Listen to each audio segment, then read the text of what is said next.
তোমাদেরকে একটা গল্প। এটা আমার জীবনে ঘটে যাওয়া একটা গল্প। আপনাদের একটা বাস্তব কথা বলি। কথাটা হচ্ছে, আমার জীবনে এই গল্পটা এই কিছুদিন আগে হয়ে গেল। একটা আমার বন্ধু, সে আমারে জায়গা দিল। মানে আমার গার্লফ্রেন্ড শো আর কি, আমার গার্লফ্রেন্ডের সাথে রিলেশনশিপ ছিল এই 2-3 মাস এরকম। বাট গার্লফ্রেন্ডকে ইমপ্রেস করার পর রাজি হলো। পরে আমি ভাবলাম যে আমার একটা বন্ধুর বাসায়, ওর বাসাতে কেউ নাই, ওর আমার বন্ধুকে ডাকলাম। ডাকার পর একসাথে আর কি হোটেলে গিয়ে নাস্তা করলাম। করার পর বললাম, বন্ধু রাজি হলো না, আমি জোর করে রাজি করলাম। গেলাম ওর বাসা, যাওয়ার পর ওর বাসায় সে জায়গা দিল।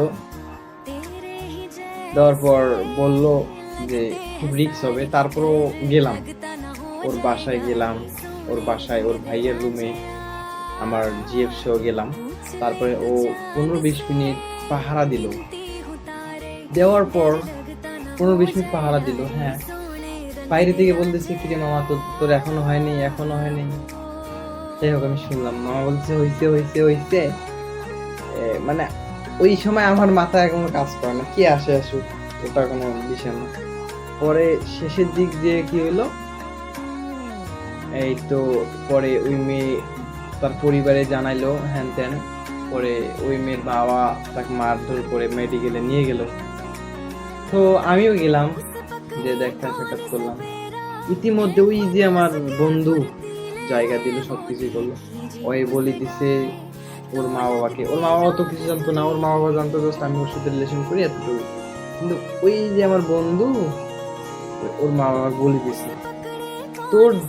আমি তো জানতাম না, ওর ইচ্ছা ছিল অন্য মেয়েদের, এরকম বলছে। ওর সাথে অনেক ঝামেলা বিদ্ধ হওয়ার পর, তেজযোগিত হওয়ার পর আমি ঢাকায় আসলাম।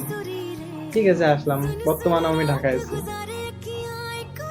পরে শেষের দিকে শুনলাম যে পরে আমার ওই যে ফোন দিছিল, আমি অনেক গালাগালি করছি, অনেক বকাবকি করছি। করার পর আর সেও ফোন টোন দেয় না।